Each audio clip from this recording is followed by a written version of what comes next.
of walking streets alone at night. Dismay at the failure of police and wider society to tackle this. Quote, the young man Yan made the remarks when briefing European diplomats on the origin of the novel coronavirus. The joint tracing of the origin of the outbreak has found that a coronavirus with a gene sequence that's highly similar occurs in bats and pangolins, but the similarity is still not enough to make it a direct ancestor. It found that the Huanan seafood market in Wuhan could be an outbreak site and amplifier of the pandemic. The team also found that the virus was found in environmental tests at the market after closure. But what channels the coronavirus at the market might have been introduced through is still uncertain. The study says COVID-19 is extremely unlikely to have been introduced through a lab incident. It suggests that scientists around the world should research animal species that may become virus hosts. He also calls for further understanding of the role of cold chain and frozen foods in virus transmission. Mobile COVID-19 vaccination vehicles will be put into use in Beijing and Hebei to increase vaccination rates in the regions. Yang Guang has more. Looking no different than regular vans. Voilà, je suis triste, je suis... Ça m'émeut. Il y a évidemment beaucoup d'émotions dans le cortège, mais aussi de la colère qui va bien au-delà du drame en question. Eliane est venue marcher avec sa fille en hommage à Alisha. C'est bien beau les marches blanches, hein, mais il faut agir. Combien d'enfants vont encore mourir pour que les choses changent? Les professeurs, ils sont démunis face à ce genre de problème. Donc je pense que l'éducation devrait changer les choses sur ça et devrait donner des formations. Et puis il n'y a pas que l'éducation, il y a aussi les réseaux sociaux. Je pense qu'il faudrait avoir des lois spécifiques, qui est une sorte de police Internet. Je sais que c'est pas facile, c'est pas évident, parce qu'Internet ça va très vite, en 2 secondes, il y a déjà 10 000 likes, mais je pense qu'il faut changer beaucoup de choses. En attendant une police des réseaux sociaux, le harcèlement scolaire par des mineurs est passible de 6 mois de prison et 7 500 € d'amende, jusqu'à 2 ans de prison et 60 000 € d'amende pour la diffusion de photos volées à caractère sexuel. Dès le 14 mars 2020, Édouard Philippe annonçait la fermeture de tous les lieux recevant du public non indispensables à la vie du pays, restaurants, cafés, cinéma. Jean Terlon est vice-président de la branche restauration de l'Union des métiers et des industries de l'hôtellerie, propriétaire du... Also effectively resolve those deep-seated problems in Hong Kong and achieve avoided. My grandma lives in Hebei and she's old.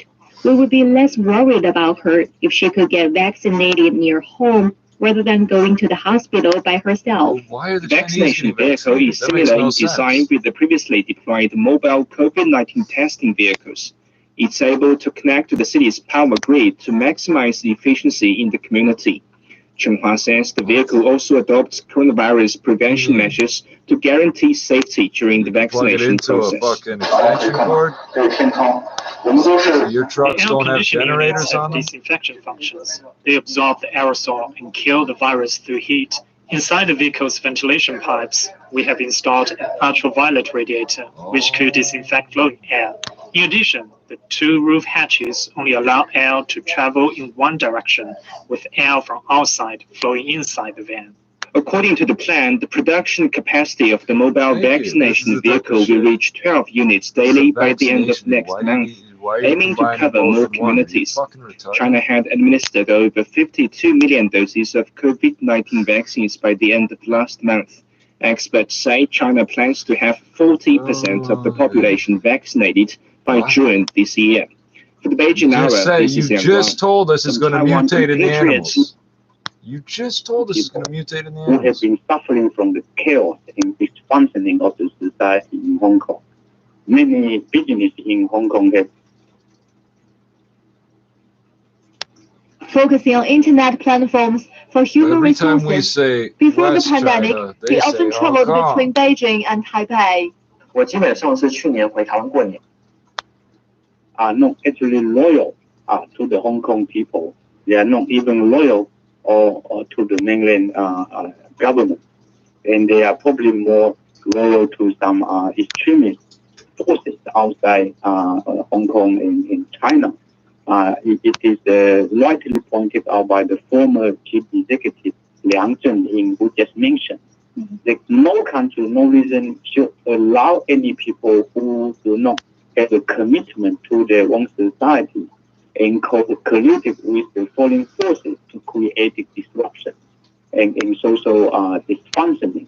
As we witnessed and the people on those boats with the guns shooting at your asses don't care if you believe this rhetoric or not, because they do. Economy has been We'll fly that warship into Taiwan straight again. The problem, I think the Hong Kong people will suffer. They shoot unarmed fishermen. You think they won't shoot you? The Hong Kong society will have a major distance with what is happening in mainland China. Trudeau can't stop one of you from fucking smashing into his front gates. He's going to make China do anything? He spent $4.5 billion to buy a pipeline that didn't exist yet. Supposedly had $500 million invested in it. He's going to force the Chinese to build the import facility.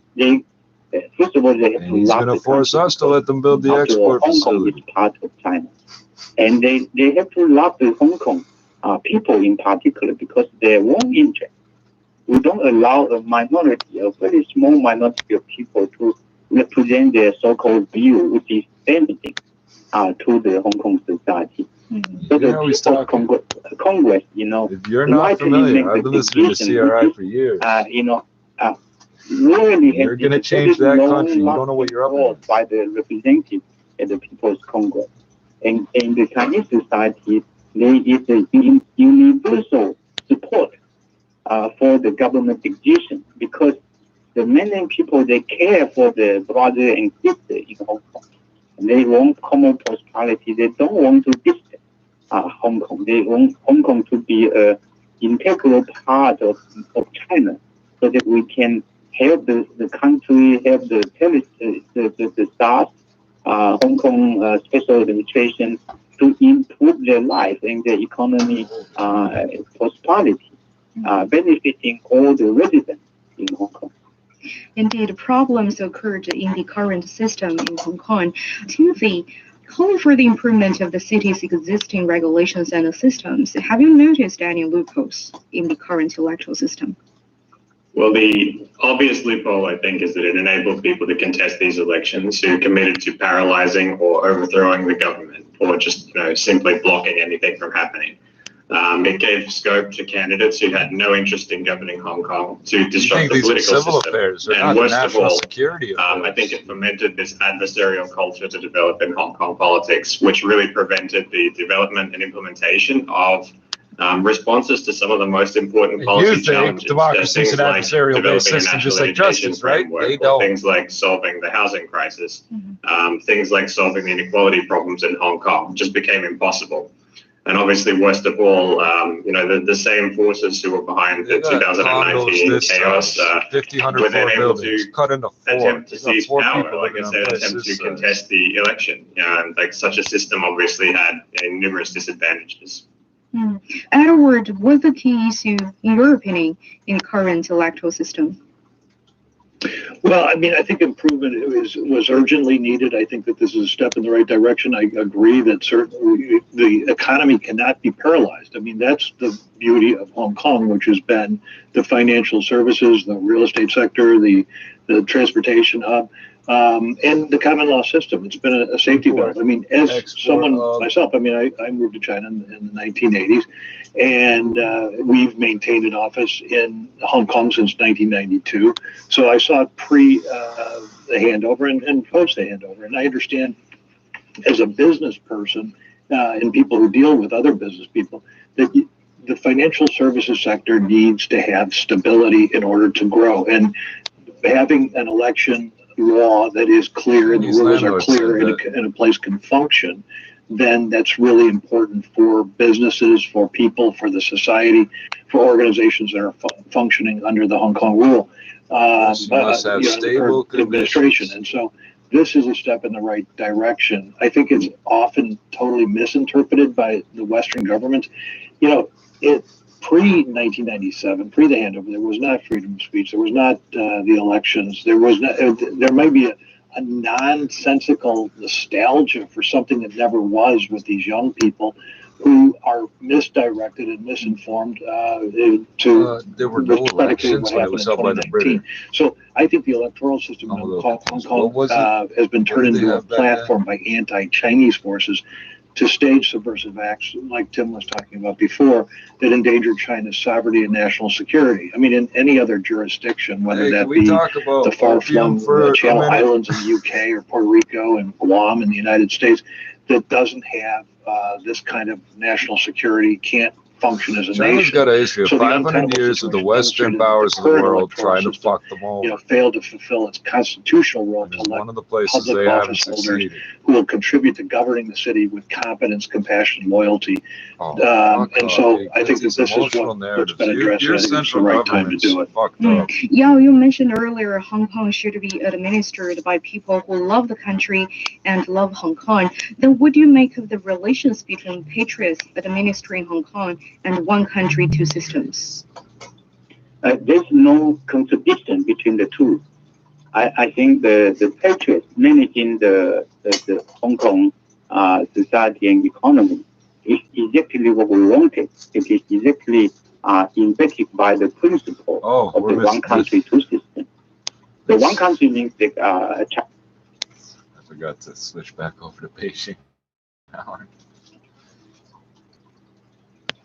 Visibility in public. She has just visited a ski resort by herself in a wheelchair. It was wonderful, but okay. It's not different from good stories about China. We are only one country. The two system is somewhat different because China adopted the socialist system, which is now proven to be highly successful in terms of economic progress, in terms of helping all the poor people to live out of poverty and common prosperity. But at the time when Hong Kong was about to hand over from the British government to China, there is a discussion between Deng Xiaoping and Mrs. Thatcher about how the Hong Kong society should be governed, because the Hong Kong used to be using the so-called capitalist system and the tradition of the Western style of freedom of speech and so on. So this is respected because I think it requires time for at least 2 generations of the Hong Kong people to be gradually changing from the traditional way of the British system to the mainland Chinese system. So 50 years is a long time, but we are now almost halfway through. And in the initial stage, Hong Kong was doing very well because we respect each other. But over the last few years, some people started to create trouble. They used the slogan of democracy, of freedom, and so on and so forth. But it has a very ill intention of actually destabilize the Hong Kong society, decoupling Hong Kong from mainland China. And this is a violation of the one country principle. And this shouldn't be, allowed to continue to do so. Now the electoral system, which we are proposing by the central government, will still safeguard the one country, two systems. And the two systems will still allow the basic principle of the Hong Kong people to live the basic traditional lifestyle and other freedom, which are somewhat different from mainland China. Also, in my view, there's no fundamental differences at all. Because after all, we are all Chinese people. We all want to get prosperous. We want to make economic progress. We want to have a better life. And this is common interest. There's no violation at all on these patriots, because you have to love your own country. You have to love Hong Kong before you can make the country and Hong Kong better as the economy and society change.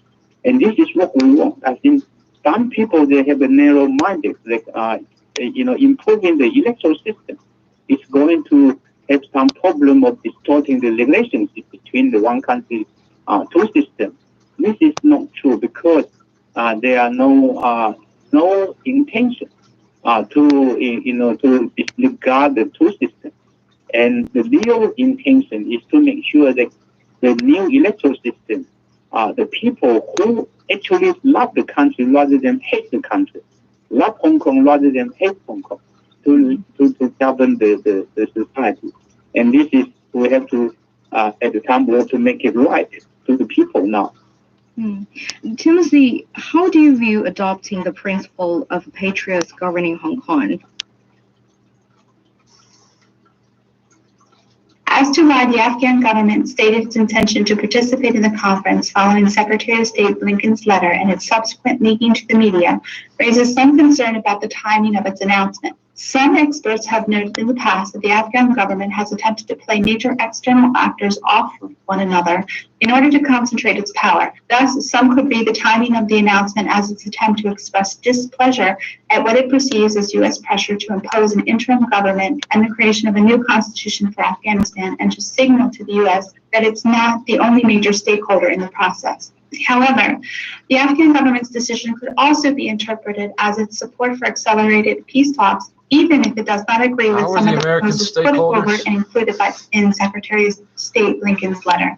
At the end of the day, the Afghan government's participation in both conferences is necessary, and thus its participation in the Russian-backed conference will help it further develop its own position and proposals for the U.S.-backed conference in Turkey. That was Dr. Rachel M. Rudolph with Bryant University Beijing Institute of Technology, talking about the prospects of the Afghan peace process. It's been 10 years since the Fukushima disaster. Japan's northeast was hit by the most powerful earthquake ever recorded in the country, followed by a massive tsunami and a nuclear power plant meltdown.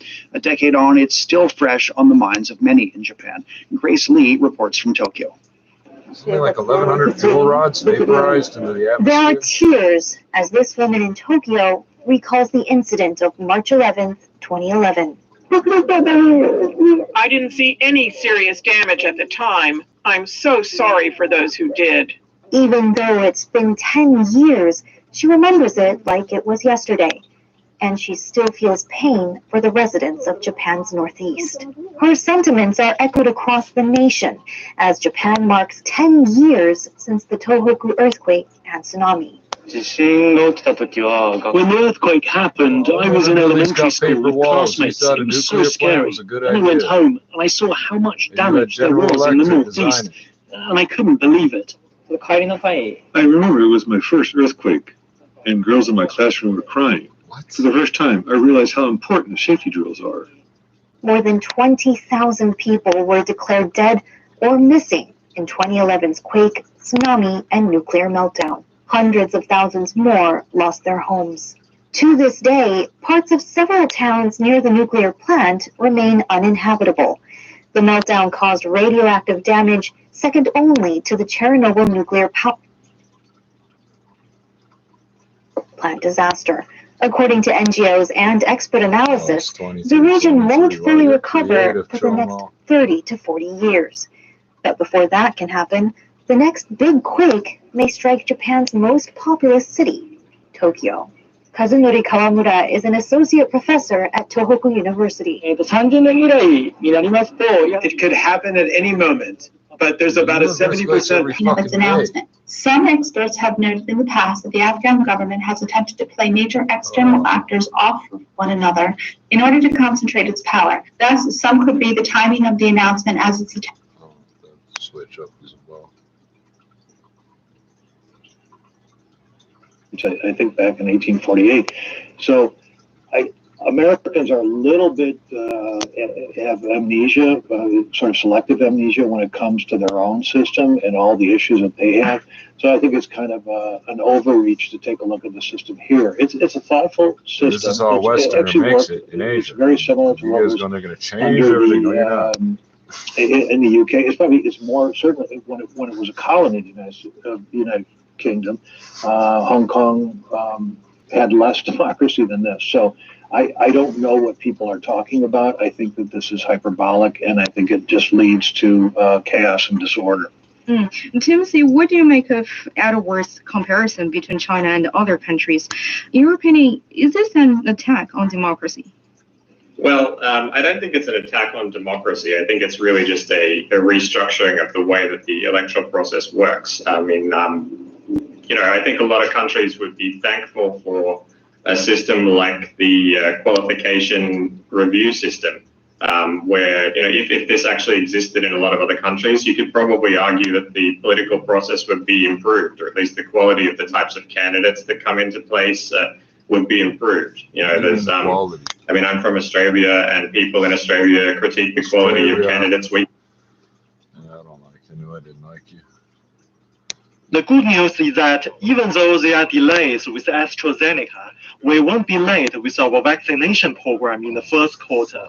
And there is also the very good news from Pfizer. Pfizer is producing more, much more than planned, and is going to deliver more to us, and that may be able to make up for it. Breton says the delays are unacceptable, but that there are for now no plans to sue AstraZeneca.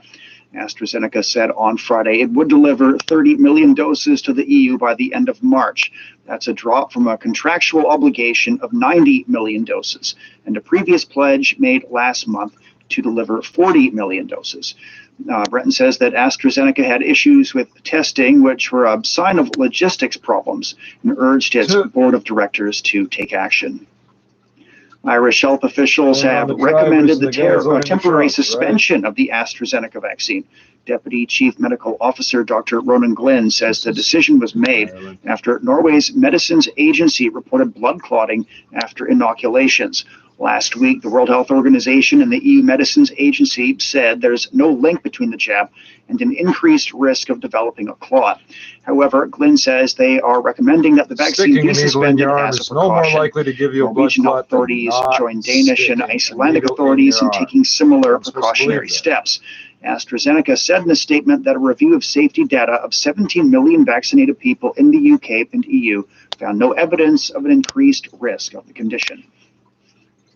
COVID-19 patients in the Paris region are being transferred to hospitals in Western France in an effort to relieve some of the pressure on intensive care units.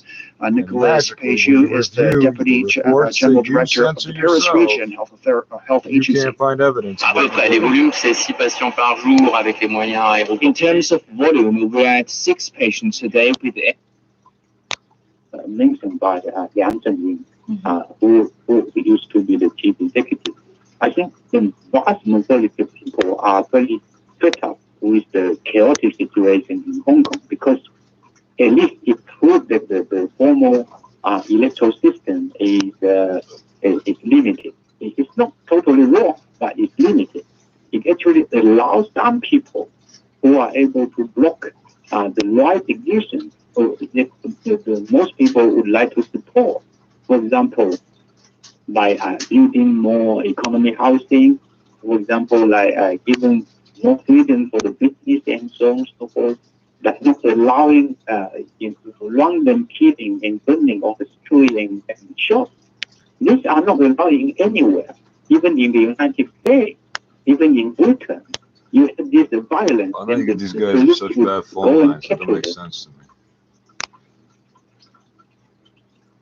To having folks work at home a couple of days a week. Is this the kind of workforce that lends itself to working remotely? Yes, in fact, the greater Washington region actually has the second highest remote capable workforce in the country. It's second to only San Francisco. We estimate that 49% of jobs in this region are remote capable. Those remote capable jobs are disproportionately held by high-skilled workers, and they tend to be disproportionately white. We see groups of individuals being hit particularly hard by a sustained shift to remote work. Those are frontline workers, small businesses, and the Black and Latinx workforce in particular. These are the people that are cleaning the offices, running the shops that provide us all with lunch, drinks after work. How do those jobs Chinese students get to college again. Yeah, you raise a big challenge. So on average, pre-pandemic, folks spent around $127 per week around their place of work. And if there were... Do not wish China to be good. Do not wish Hong Kong to be prosperous. At over 30 seconds to go, does the decision by the NPC mean no room for different voices in Hong Kong as they are? No, absolutely not. I mean, certainly there's going to be 1,200 members. Was moving to 1,500 members is actually going to get more expansive. There's going to be a wide range of folks that are going to be added and included from the different industries and associations, and so I think it's going to actually make it a very lively discussion and a lively process. And I think it's going to be complete for better government. Chinese there for 30 years. Thanks, Edward and gentlemen. You've been listening to Bro Today, the panel discussion on China's decision of improving Hong Kong's electoral system. Let's take a short break. Stay with us. Sure. Which one is this? Is an hour long? Oh, you're going to be talking about this for that long. It'll be cloudy Monday and 17 Celsius. New York City's mostly sunny and 8. It's time for a short break. So far this hour, China's expressed strong opposition to a G7 statement on Hong Kong. The Afghan government's confirmed participation in 2 separate peace conferences, one backed by Russia, the other the U.S. And the EU says the bloc will meet its COVID vaccination target despite supply problems with AstraZeneca. Shane Begum with you. Stay with us here on the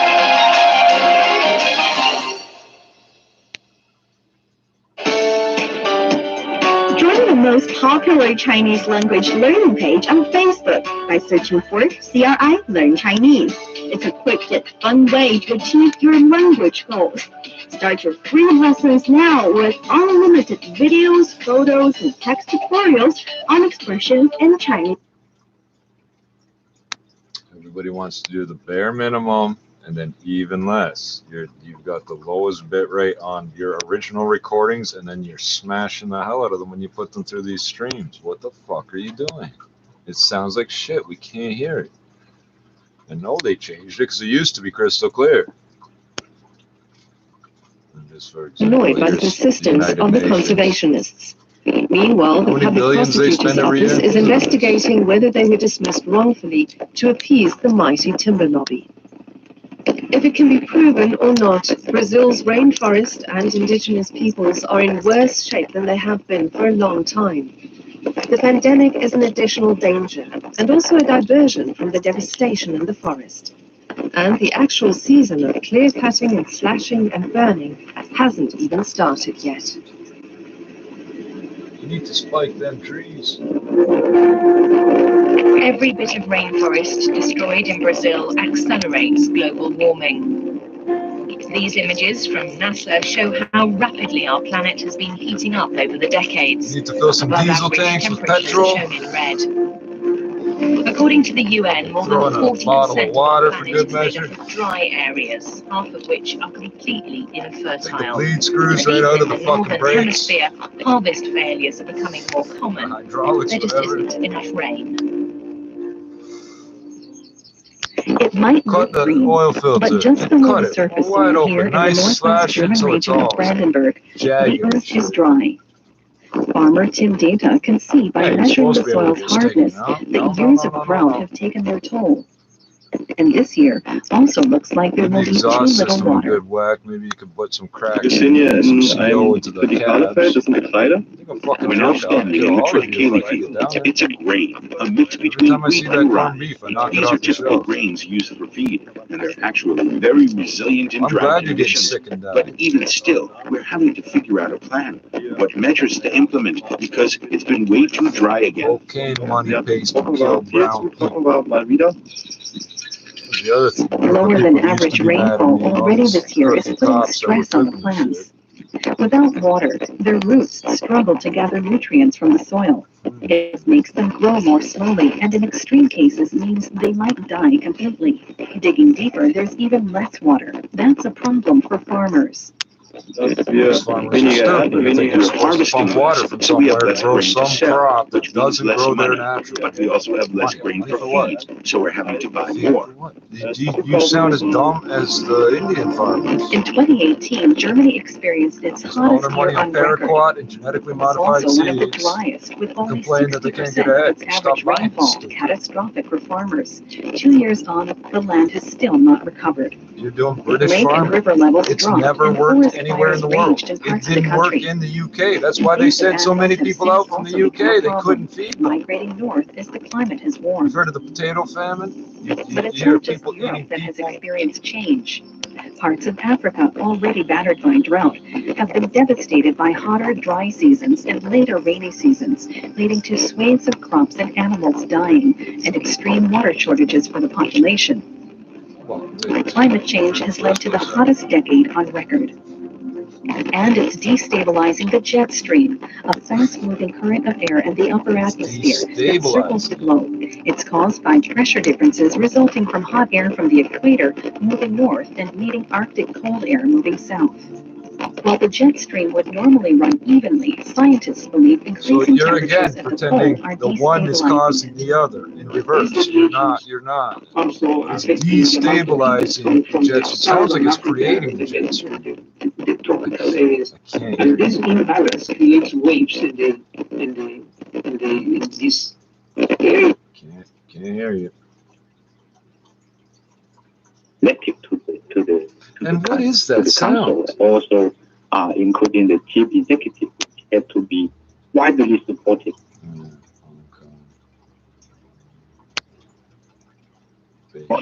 15 people were shot. 2 of those 15 people shot are deceased. 4 guns were recovered at the scene. Our detectives are continuing to do their preliminary investigation and their interviews, but several of the witnesses who were wounded are still in surgery and have yet to be interviewed. 7 of the wounded victims were taken to hospital in serious to critical condition.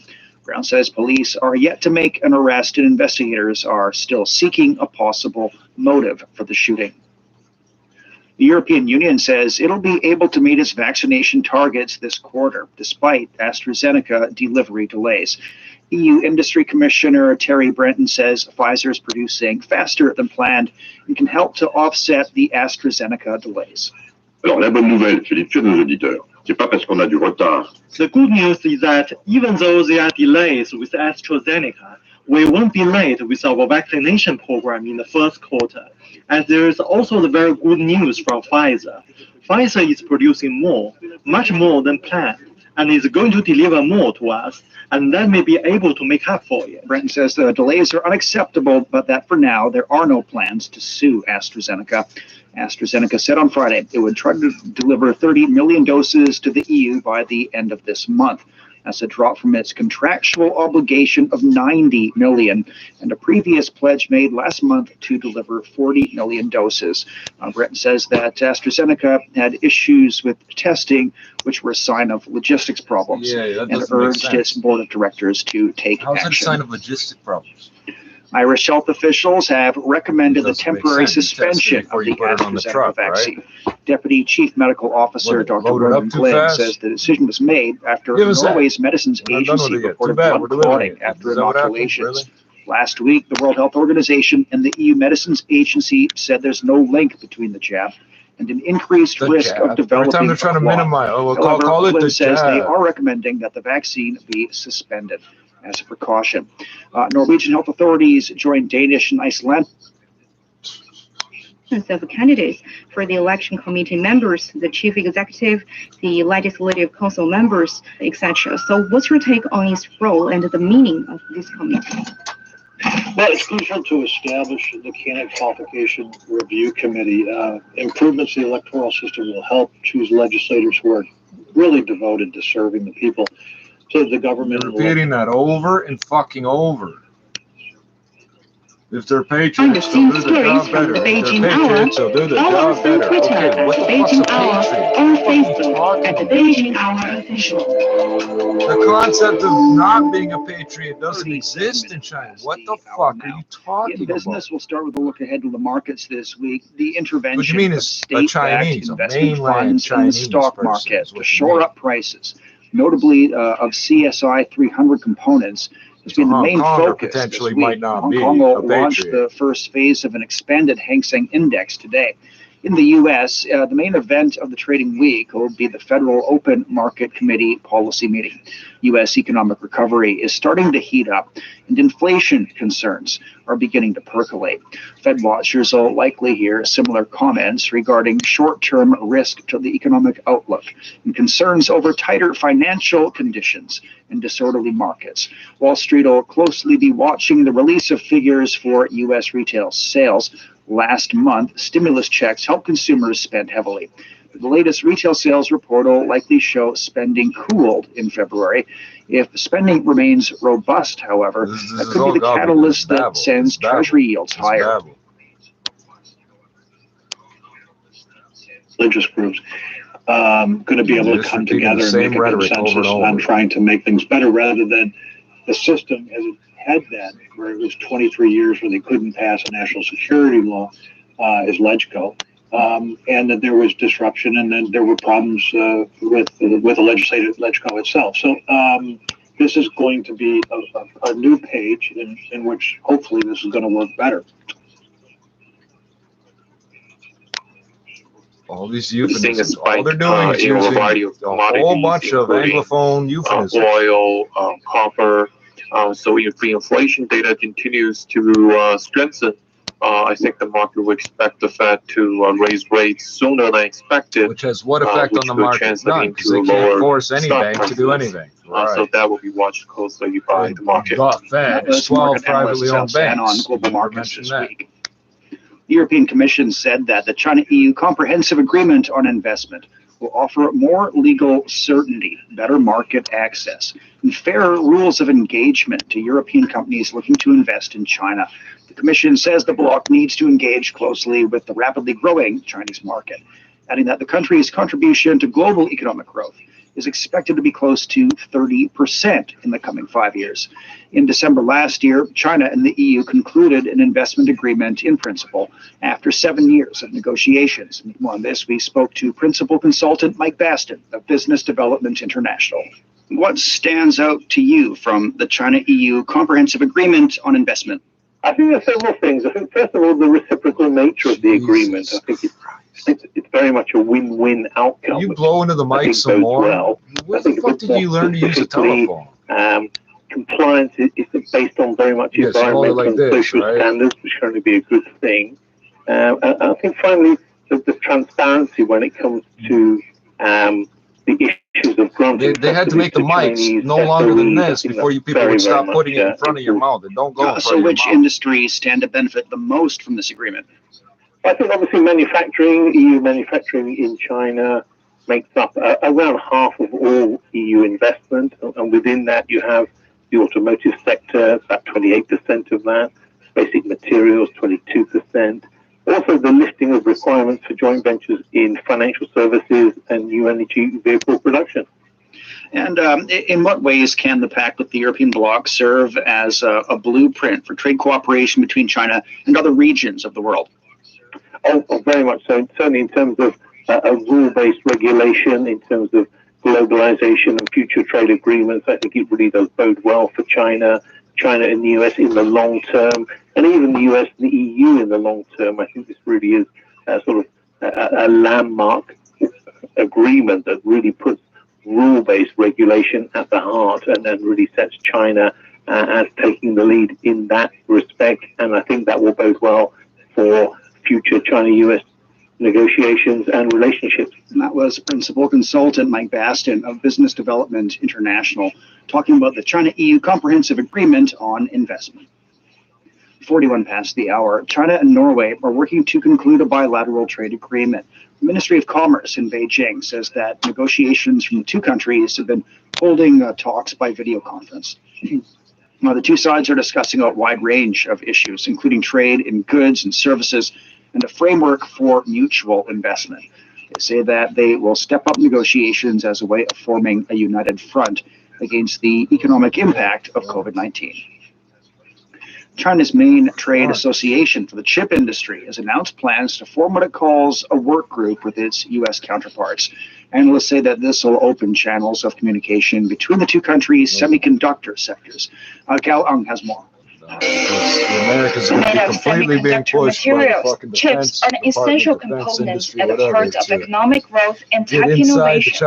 They're also one of the sources of tension in China-U.S. relations. The Chinese Semiconductor Industry Association and the U.S. Semiconductor Industry Association are setting up a work group to discuss issues such as intellectual property and trade policy. Supposedly the Americans have been making the semiconductors for all this shit all these years. But they're accusing the Chinese of putting back doors in the semiconductors. The Americans make the chips and accuse the Chinese of putting back. But why is the first step? One said the work group or even the Biden administration will not fundamentally change the situation facing China's semiconductor industry. I swore I just said this.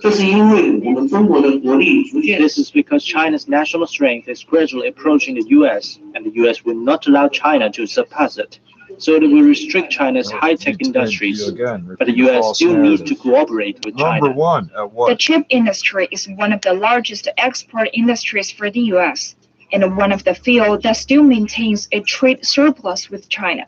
According to official data, global sales for U.S. semiconductor companies were nearly $200 billion in 2019, with China accounting for 36% of those sales. Yet China, the world's largest semiconductor purchaser, is lagging behind in domestic production. Data shows that of the $143 billion worth of chips sold in China in 2020, only about $23 billion worth were produced in China, around just 16%. In 2020, the U.S. sanctioned Chinese tech giant Huawei, preventing it from sourcing components and accessing chips from manufacturers that use U.S. technology in the production process. This has put pressure on Huawei, but also led the company to turn to domestic chip development and manufacturing. Wang said in the future, Washington's control of Huawei and other enterprises may be lessened in terms of absolute strength, but will be more refined and precise. This all comes as the world faces a global chip shortage due to the pandemic. And that was Gao Eng reporting on rapprochement between Chinese and U.S. tech companies around the issue of chip shortages.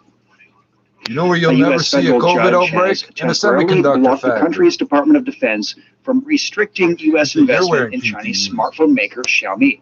Under the Trump administration, the Defense Department added Xiaomi and 7 other telecoms to a list that requires American investors to divest their holdings in the companies. Xiaomi filed a complaint in a Washington court in late January, seeking to be removed from that list. U.S. District Judge Rudolph Contreras put a temporary halt to the ban on Xiaomi on Friday. China's top market watchdogs imposed administrative penalties on 12 companies. The State Administration for Market Regulation punished tech giants Tencent and Baidu for breaking antitrust laws involving 10 deals. They include Tencent's equity acquisition of online education platform Yuan Fudao, and Baidu's equity acquisition in Ainama, a company that deals in smart home hardware terminals and services. The regulator also sanctioned ride-hailing giant Didi and Tal Education Group, fining each of them 500,000 yuan, or roughly $77,000 US. The two were also cited for violating the country's law against monopolies. China Telecom is reporting growth in both profits and operating revenues for 2020. The telecom says its net profits totaled around 20 billion yuan, up 1.6% year-on-year. It says operating revenues rose 4.7% from a year ago to nearly 400 billion yuan. By the end of 2020, the company's mobile subscribers total 350 million, with the number of 5G package subscribers rising to nearly 90 million. The telecom giant is one of China's big three. The Hong Kong and Shanghai banking corporations unveiled plans to phase out financing for the coal industry over the next 2 decades. HSBC is calling shareholder pressure to do more to tackle global warming. The plan will be put to a vote at the bank's annual general meeting on May 28th. It follows months of negotiations between HSBC and a $2.4 trillion US coalition of investors. You're listening to the Beijing Hour. Coming up in sports, we look at the Players' Championship. Find the Beijing Hour on social media. Talk to us on Twitter at the Beijing Hour. And pretend that there's a CRA Facebook page.